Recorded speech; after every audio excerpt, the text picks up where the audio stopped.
Hello and welcome to the Film Ireland podcast. We are delighted to be partnering once again with the Still Voices Film Festival to bring you a series of podcasts. In this episode, Niamh Creely talks with 5 artists whose films are screening in the Dance Short Film Competition.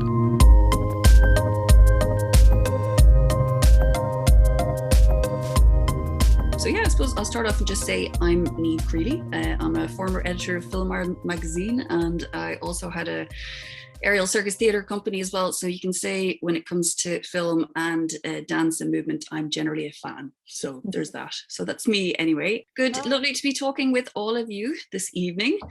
You guys are all part of the Short Dance Film Festival, which you've all been selected for this year. This is actually the 6th one this year. And Megan and Jessica Kennedy of Junk Ensemble, you guys, your film In Velvet was selected. Then we also have Deborah Light. Hello. Hiya. So Deborah Light is a director choreographer for I'm Sure or Time. Then we also have Sean Fitzgerald Ahern and Emily LaRiche. Is that right? Yeah, yes, perfect. Hello. So they are the director, choreographer, performers for On Mending. Thank you so much. I watched your films today and it was really fab. I think your 3 films are going to be part of a screening with, I think it's quite a few other films as well. I think it's 10 films or so together. But getting to see them together, there were just so many comparisons that I was making between them. So I suppose I'd love to start off asking about location and landscape, because that seems to have been a really, really big part of the inspiration and the starting point for your films. I might ask Emily and Sean, your location is obviously fundamental. So was that part of where the film came from in the first place, or was it just part of it? So when we were thinking about location, I think our early ideas for the piece, it was always outdoors. And actually quite a bit of our narrative arc that we were planning had to do with we knew we wanted a hill, we knew we wanted this sort of tumbling down to a lower location, and we knew we wanted a water feature near the end. Originally it was a lake, but it was 1st of June in the Dolomites, so everything was icy. But yeah, we created it in residence in a small town in Italy, so we sort of had that as our, it's not so much of a limitation, but that is our inspiration. Yeah. I mean, we started to discuss what it was that we wanted to make together and the concepts that we wanted to explore, and the landscape in which we filmed it, the locations, they came later.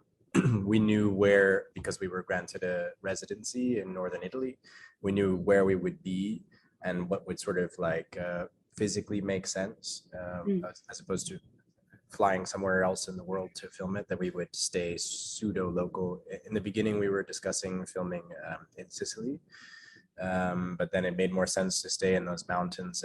And as we developed the physical script of the film, these vast landscapes that are in the area, these mountains, they began to solidify something that made more and more sense with the narrative, the script. Yeah, that's interesting. I'm a little bit surprised. You say the Dolomites in Italy, is that right? Yeah. Because it doesn't have the kind of, I don't know, color or something that I would expect from Italy. I think it's very green looking to me. So yeah, that's surprising that it was in Italy. I suppose I could ask Megan and Jessica, you did In Velvet, which was a film that was commissioned by, is it the Irish The Irish Arts Centre in New York. But whereabouts is it shot? It's shot in Dublin. Dublin, yeah, I thought so. I didn't want to be. It's in through a number of locations. Phoenix Park, which some people might recognise, where the deer, and a tyre shop in Harold's Cross. On locate, the only interior location is a house nearby. So it was shot during the pandemic, so we were sort of limited with interior locations, but in fact it was a blessing in disguise that we did mostly exterior. And we had a pool as well, swimming pool. So pretty much the location actually had a huge impact on the final film then. Yeah, I mean, we chose the locations before work sort of through the script. It was our first time writing a script. And we're not, we're choreographers working mostly in live performance, live theatre. So film is relatively new for us. And we had not written a film script before, so we worked with a script consultant, and he helped, John Mickleduff, who's also a filmmaker, and he helped us integrate the idea of the location and moving through stories, moving through the journey to these different places. So that partly influenced why we were choosing these.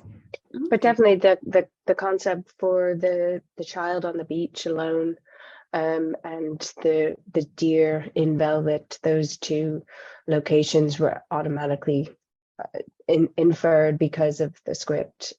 So we wanted this sense of abandonment, of desolate landscape, of no one being around, something that was slightly urban, but mostly the sense of rural, even in Dublin. Yeah. And so, Deborah, your film, absolutely. I mean, it couldn't be more connected with the location. It is the story being told through the locations. So is that where the original concept came from? Yeah, I mean, we started off with an interest in this town called Fairbourne on the west coast of Wales in Cardigan Bay, that is likely to become the first UK town to be decommissioned due to sea level rise. Right. I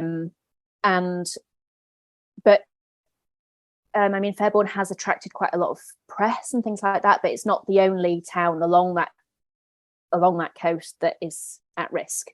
There's a number that's the one that has sort of hit headlines and things, but there's a number of towns along there that really are at risk. But we felt like we wanted to tell a bigger story, partly because we're all based in Wales. Our work is always bilingual, Welsh English, but we didn't want to tell the story of just Fairbourne because it's not our story to tell.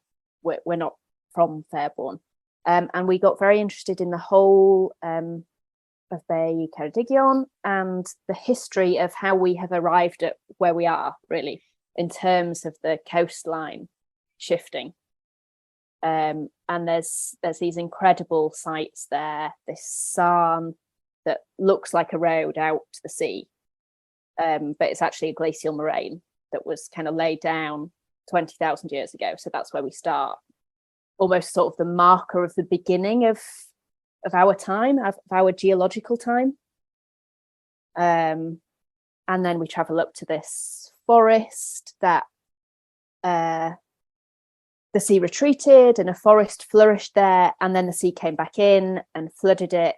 But now through storms and things, those trees have been re-exposed, and so there's these stumps there now. And then we get up to Fairbourne. So it's really this sort of journey through this zone that is in between land and sea. Because I can definitely say between the three films, the location is, it's one of the characters. I mean, definitely in your film, It's kind of the main character, and the people are very much on it. They're placed on the landscape and in the context of it. So, of course, I have to ask about music. I think it probably would have been different for all three of you in terms of where music would have come in the process. Can I maybe go back to Sean and Emily and ask you guys, where did the creation of the music happen for you in the process? Yeah.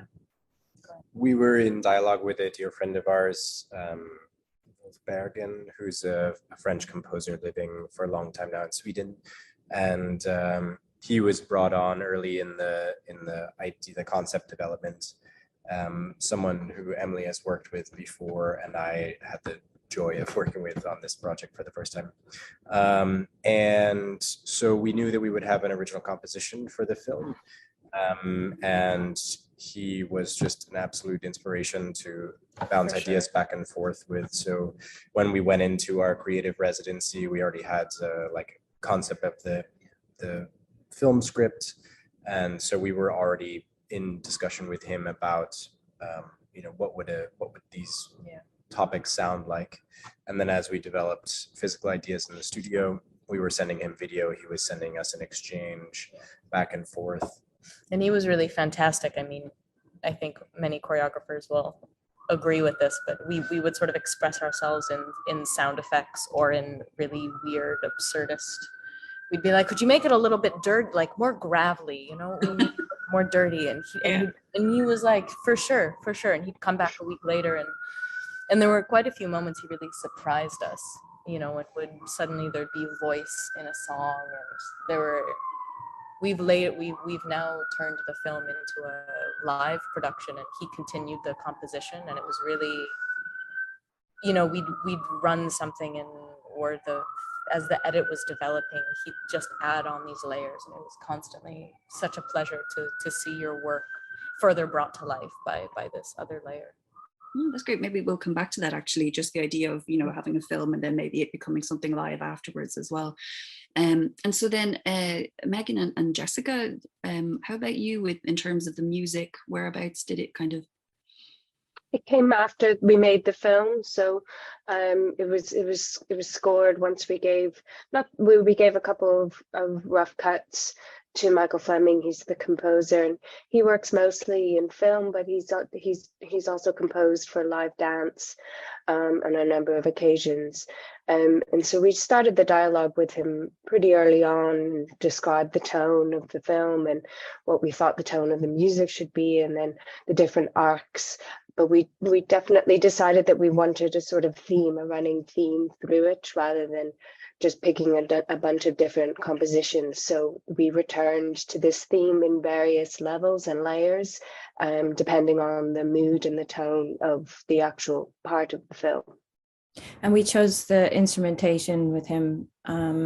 We had a feeling for it before we shot the film, but of course that changes after you actually shoot it and kind of experience it. But we spoke about specific instruments that we thought that would work for the composition.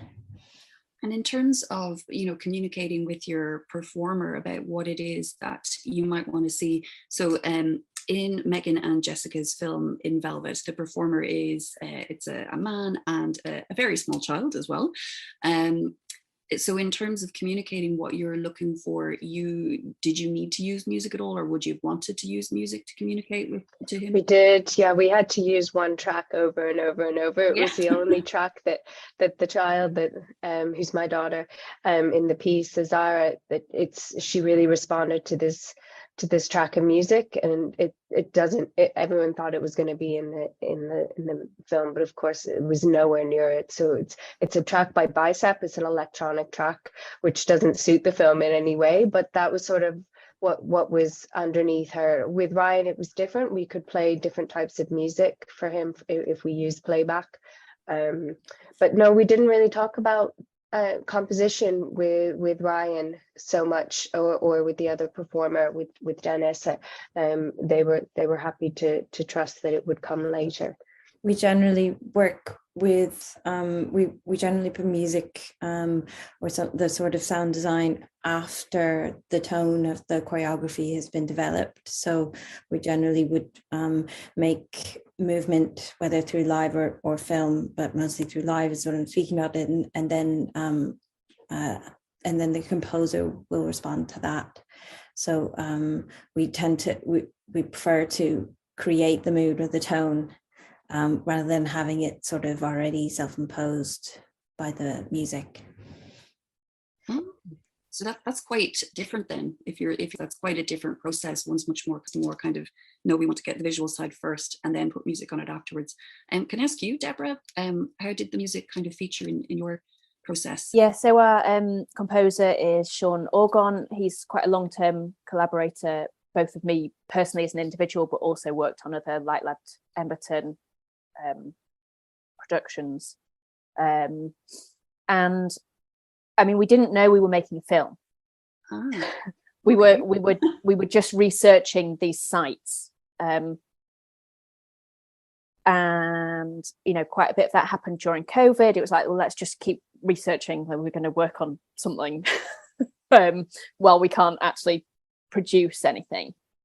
And then a commission opportunity came up that was film, and actually it was like, well, how else do we tell this story? This story actually it is film. We can't bring these sites together any other way. But when we were in that research phase, we had asked Sean to create a sort of sketch track for us to be playing with. But this was before we knew it was going into a film soundscape. So we had this sort of rough sketch of a track that covered these different time periods, these different modes. We'd given him a sort of timeline of the bay to work his way through musically. And then we sort of using that in a rough cut. And then once we had a final cut, we sent it back over to Sean for him to re-edit to the cut. Okay, all right. And so you were saying, Sean and Emily, that is it that there is a live version? There has already been one, or there will be one? There already has been. So in this past July, we were actually in the same space that we are right now, ironically. Oh, very nice. And we had applied for a grant to come and, sort of do the opposite of what was happening quite a bit during COVID, which people were, taking live works and adapting them for film. And so we had the opposite trajectory in that we developed the script originally for film, and then it was actually already in the process of creating the film, we were, sort of fell in love with our team, and there was a lot of, because the material that you use for film there's a conciseness that needs to happen. And we developed a ton of material, some of which didn't necessarily belong within the narrative of the film. And so we were already looking for opportunities for it to live sort of a different life. And it was very interesting to be here and to, I think to a degree we had to dissect the narrative of the film, sort of tease it apart, and then not tell a different story. I think the heart of it is still very much there. Some of the material is still very much there, but it became much more a work of for a group, whereas the narrative of the film follows two specific characters. And I think the full piece, there was enough time for it to follow different storylines and follow a community. How long is the live show, just out of curiosity? 40 minutes. Yeah, 35, 40 minutes. Oh, okay. And so, sorry, just remind me, how long is the film again? It's about 15. 15. Okay. So that you do, I suppose you have that extra kind of space in the live version to kind of expand a little bit. Yeah, and dive deeper into the story of the members of the community that surround these characters in the film, which for us was really important from the beginning. And it's really about the community and their ability to sort of offer support even when they are going through something themselves. But understanding the length of film that we were aiming and able to create in the time and budget that we had, we knew that we needed to narrow down the film to just have it focused a bit more on one red thread. And live version, we had more space and patience of a live audience to investigate, to shift the perspective around and understand how these different people one another. Something that just stood out to me, maybe this is just my own kind of personal interest in these kinds of things, but I was really kind of fascinated by the kind of clothing and costume choices in all of the films, actually.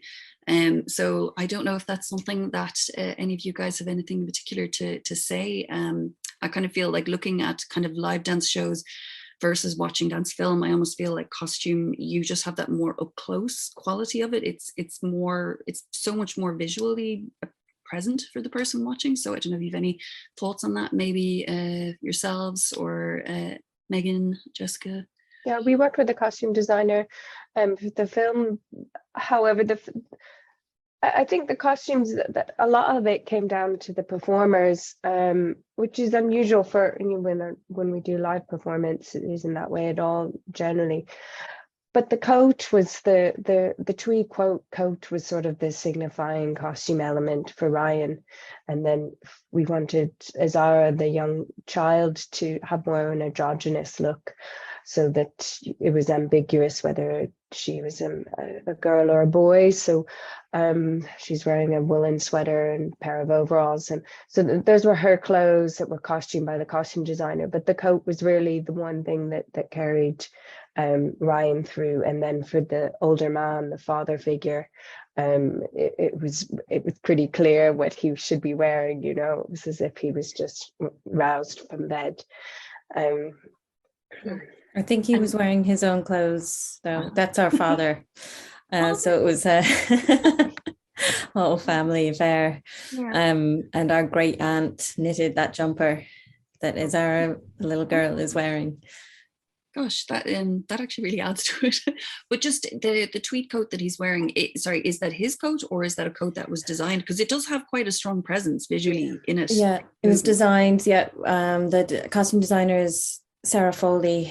So we wanted him in a big coat. We wanted the wind and the weather to move the coat around, and the movement that he's performing, and that there's something sort of trodden about it, that it's had its own life, or it's its own story. Yeah, no, absolutely.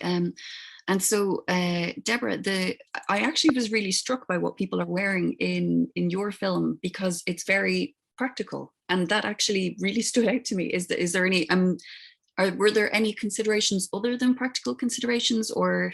Yeah, we wanted this this practicality. We're in the land. We're walking out of the sea, but we bought quite a lot of jackets to find the right jackets. It's like we just want jackets that look practical, but also Eddie, who wears the silver jacket, she already owned that. So when we'd been out sort of doing the research, it was like, that's one of the jackets, just because of the way it reflects the light, but also picks up on the rocks of the land. And then we wanted bits of geometry in them. So mine kind of had these lines down, but also a bit of this reflectiveness. And then Jake's had these kind of almost mountain geometry shapes. So although, I mean, the aim was to kind of look like they're just practical, but actually there was quite a lot of thought into that. The sort of how do we get that geometry coming through into the bodies? It's hard in a way almost for me to articulate why I liked what they were wearing so much, and what you were wearing so much, because I think quite often in dance it can be a little bit of a case of, well, we need to be abstract, or we need to be, not wearing clothes or something like that. And I think there was just something about the kind of groundedness and the realness of what everybody was wearing that actually just worked really, really well. But all the colours were, in the land as well. So there was the grey of the rocks, the blue of the sea, the green of the trees and the mountains. So the colours were all of that landscape. Yeah, no, I really, really enjoyed that. And so yourselves as well, Sean and Emily, I'm assuming you have something to say about the costume, because I feel like it really does play a part in the film. I mean, in stark contrast, we were not practical at all with our costuming, because it's freezing. Which sort of surprised. I think Italy in the middle of beginning of summer, we expected it to be warm, but between shots we were like covered in blankets, and then like, okay, we're gonna do it now, and we stripped down. It's our costume designer designed these beautiful, really beautiful natural fiber, linen, spaghetti strap sort of tank tops, or a linen dress with a simple belt, and then we're literally lying in snow or frost, But the practical reason for the costume design, one of them, is that we desired the experience that affects the characters to be marked in a visual way on their costumes, so that there's this Transformation. Transformation, exactly, from the beginning to the end of Yeah. the piece. I think there was certainly in the beginning, this, the scene on the mountaintop with the sort of miniature ballroom dancing, the importance of that scene feeling very pristine and clean and untouched, this sort of fantasy, and then, the grit of life is the truth of it. We spoke about that a lot during the process, this fantasy versus reality versus what we're actually going through. Yeah, it made it really tactile. It really did. Yeah, definitely. I feel like you'd feel the kind of the dust. So yes, it works really well. And just to say, the look was practical. They still wasn't actually that practical. We were still freezing.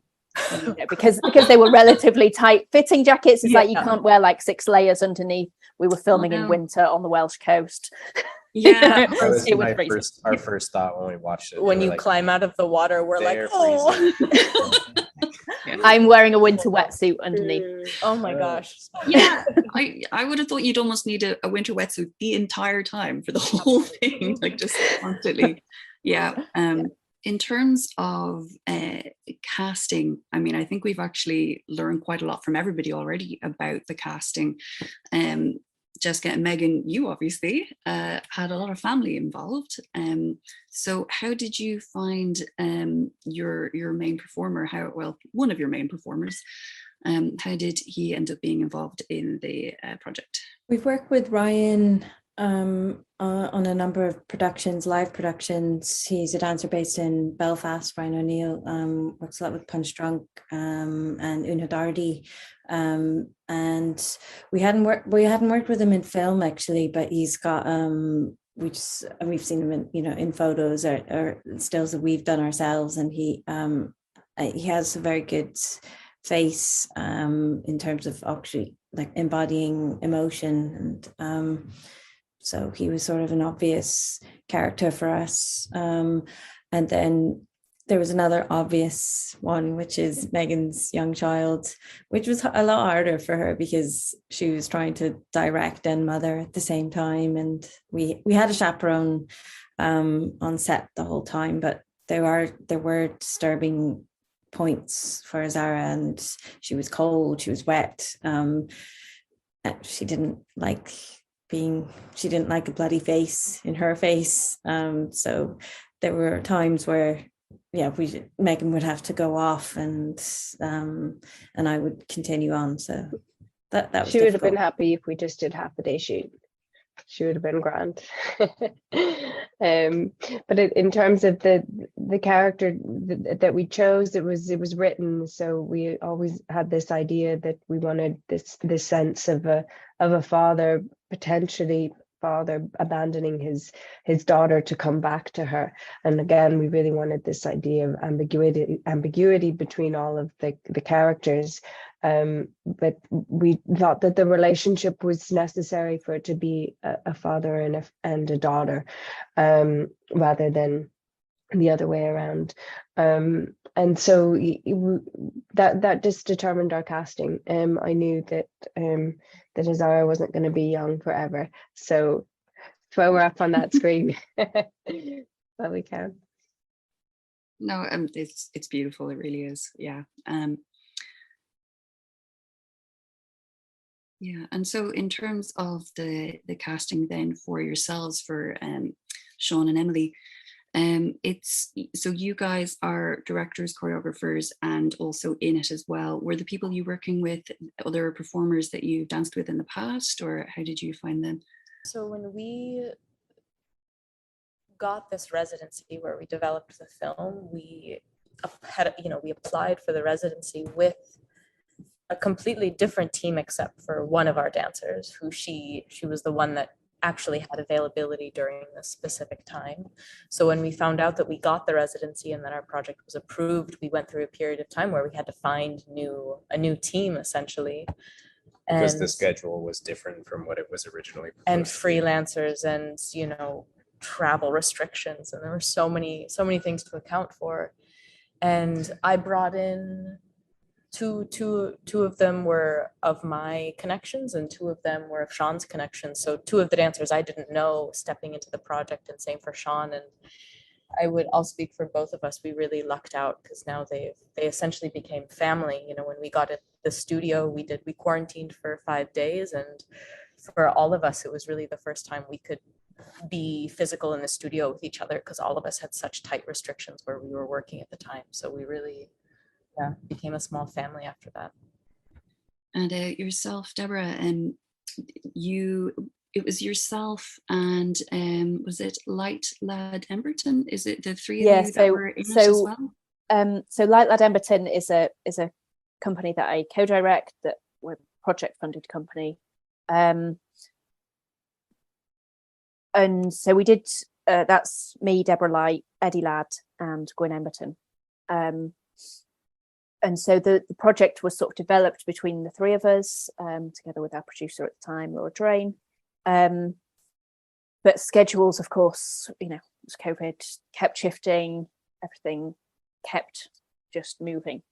And actually we ended up with shoot days that Gwyn couldn't make. So we had another performer join us, Jake Norgu, who has worked with us before. You know, is based in Wales. That felt really important. There was someone from here. And also, you know, it felt quite important that it wasn't, if we were bringing someone else in who wasn't me, Eddie and Gwyn, we wanted someone who doesn't have the same heritage as us.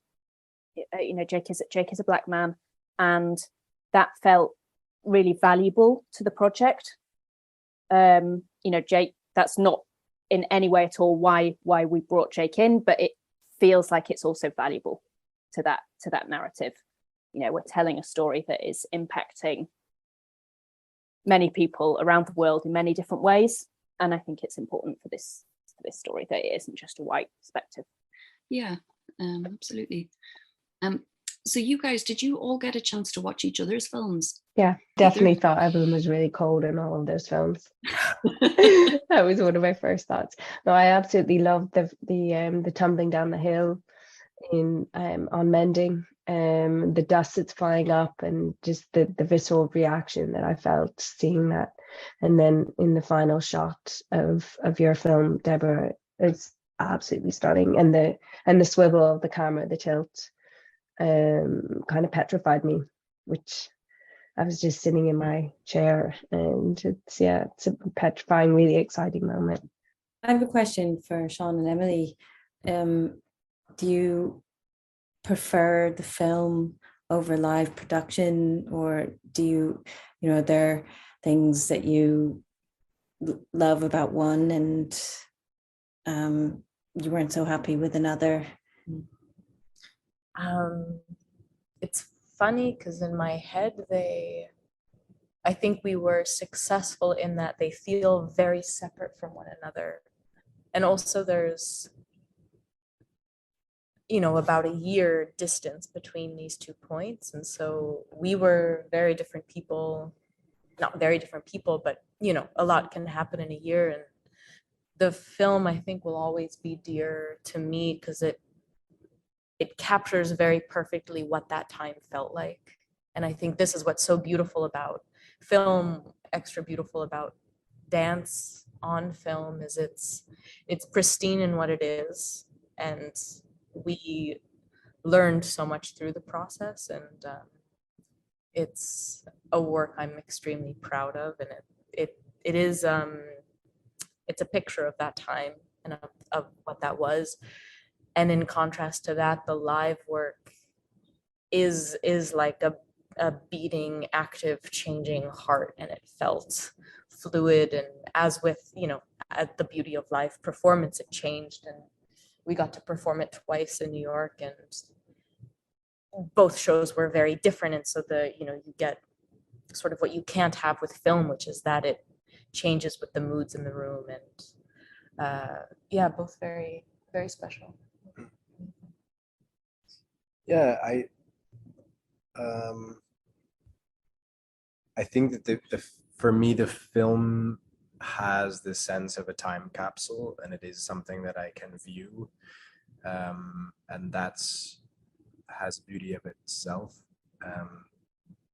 But there's, as Emily was alluding to, this in the live work, I mean, we brought in a whole bunch, like tons of dirt into the space. The entire space was in white canvas, and it started pristine, and at the end, everything's completely destroyed. And it's at times difficult for me being in the work and directing and choreographing and trying to figure out all of the production elements and everything. And we had a wonderful team who, you know, pushed all of that forward. But there's something about the live version that feels like I am, once the show starts, I'm just one little piece of it. It's true. And it's alive without me, with or without me. And that's something that I really appreciate about the live work, that it seems to have its own life. Yeah, I was definitely going to ask about the dirt. I was like, I need to know if there was the dirt and the dust in the live version, because I was like, I feel like it's just essential. There. It was very much there. We actually used sustainably sourced peat moss. So it's not actual dirt, but it essentially looks like dirt. It produces quite a bit of atmosphere when it's we were cleaning it out of our noses and ears for like weeks after the project, because we had a 2-week residency, and the first week we were peat free, and the second week we just had the dirt in the space with us, so we were rolling around in it every day, and it was quite visceral, very intense. You just smell like you're smoked constantly. Yes, Yep. for sure, for sure. A glass of whiskey. Yeah. Yeah, I really enjoyed the very kind of visceral part of I'm sure / time, when you're digging the holes in the sand as well. So I'm presuming there was also sand to be found in many places after that as well, and seaweed as well. And lots of seaweed. And we had big challenges with the tide. So our shoots had to be timed very precisely with the tides, and we only had a few like on Borth, where these stumps are, we only had a few hours. Wow. Because they're only revealed at low tide on a spring tide. So we were also fit. That's part of the reason why the schedules couldn't be very flexible, because we had to shoot on particular days when they were on a spring tide. Wow, absolutely. And so you said before that, the piece is obviously completely and utterly tied to location. Have you had any thoughts at all about maybe ways that, I don't know, of course, the first thing that springs to my mind is projections or something like that. Like, have you thought at all about how it might be possible to maybe, somehow bring the space elsewhere? I mean, we kind of did a bit, and it feels like, there's some knowledge and research there that didn't necessarily get fulfilled in the film, which we found it quite complicated in the edit of where to place text, to sort of get a bit of information about each of these sites across, but without interrupting the flow of the landscape and the bodies through that landscape. And so we sort of ended up with a little bit of text as you hit each site, and then a bit more at the end of a sort of end board of a little bit of poetry, but that also sort of ties you back into the narrative really of each of those 3 sites. But yeah, it feels like there was some research there that wasn't necessarily quite fulfilled. Can I ask, from when you guys were heading into this project, was it clear the 3 locations, or did you have other options, or right from the start you were set on those 3? It was. I mean, we started with an interest in Fairbourne, in this town that will be decommissioned, and then there were these sites that I had never visited, but that I knew of, and as soon as I sort of went there, I was like, well, this is part of the story. This is they're tied together, because they also tie into, which is maybe a bit that doesn't come. I think it's there for people from Wales who know the legend, but there's a reference there to Cantor Gwaelod, which is a mythical lost land. It's a bit like the Atlantis story, but off the coast of Wales. And this Sarn is said to be the road to Cantor Gwaelod, and the trees are these stumps are quite often sort of cited as proof that it existed, but actually geologically, we talked with an archaeologist, a geoarchaeologist, and he sort of talked us through the geological timelines, and that it doesn't tie in with when the myth was supposed to happen. So these things are cited as proof of this lost land, but actually the timelines don't match each other. But it was very interesting in this kind of how myth and reality interweave. And for there to be soon to be some actual lost land. Yes. So yeah, absolutely. it's Yeah. like and things about power in there of, the king apparently escaped down the Sarn and everyone else drowned. And it's like, okay, right. who gets to survive these tragedies? I was watching. Oh, sorry. Just watching it. There was, and it's sort of the digging and a little bit also this wandering quality. There's this search, whether it's a search for meaning or a search for these things that have been lost. That was really something I picked up on all of this inevitable loss of the town. Yeah, it was very beautiful. So I think we've kind of covered a lot, which is fantastic. I suppose we've kind of talked about it here and there though throughout the whole thing. So just in relation to the pandemic and COVID, and how that seems to have had an impact on pretty much everybody's productions at this point now. So I don't know if there's anything in particular that strikes you guys now. I mean, has it changed things in any way permanently in this landscape of like dance film? Is there any benefit now in terms of there was a greater emphasis put onto it because of the pandemic? What do you guys think? Ooh, sorry, I should have said, Jessica, do you want to go first? Oh. I think it did force us to move into another realm or another art form in a sense, and that helped us sort of grow and evolve our experience of that, and in that sense it's been really useful and productive, and getting commissioned, but also sort of working with the film crew, all of this sort of opening up the language, and we were doing a couple of films, as I'm sure everyone was, that we were sort of, again, it felt like we were forced into that, but it was something that we welcomed with open arms. My preferred medium would still be live performance, and working in that sort of this is something that has so much more of a process and kind of constantly building. But I think it's really interesting to have both. Yeah. And sorry, Sean, you were going to say something there? Something less important. I was just referencing the fact that we're all here meeting on Zoom. I mean, Yes. if you had asked if there was some sort of lasting impression from the pandemic, and I think it's, of course, there are many different directions in which our art form and our lives were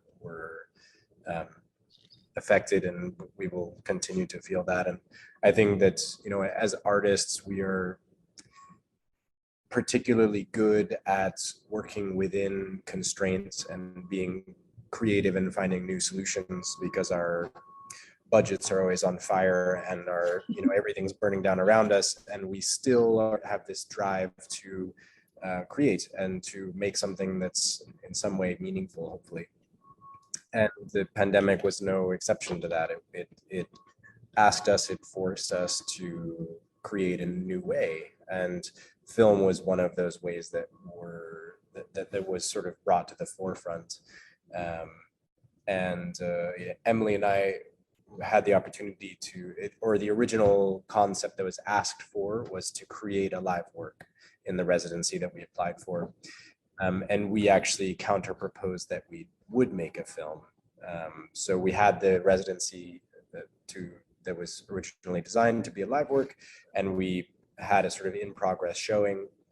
But we knew from the beginning that actually we would take this opportunity to make something. And of course, it's influenced heavily by the exhaustion of everything being canceled and delayed and postponed. And like, is it going to happen? Nobody knows. So it seemed like, a sort of practical thing, but also I know particularly my interests really resonate with film and creating a cinematic landscape rather than solely live stage work. That's my background, and of course my heart still beats for live work. But I think it, like Jessica was saying, it encourages there, and it's not the only thing in the future. But it's beautiful to feel that sort of expansion come out of something that feels like you're stuck in a box, but actually your world grows. Great. And how about you, Deborah? Do you have any thoughts on that? Or I think one of the things that has shifted for us is maybe the care that we take around the people who we're engaging, and the care for each other.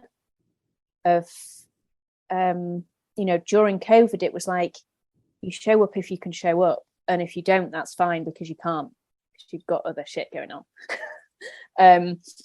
And that kind of not doesn't make the work any less important, but the valuing of the people who we're bringing to the work, and trusting them if they say they can't work that day, they can't work that day. You don't push it, or that care of actually what can people bring to this, and how can they be the best, bring who they want to be to the work, instead of And sorry, Megan, do you have anything you want to say at all there?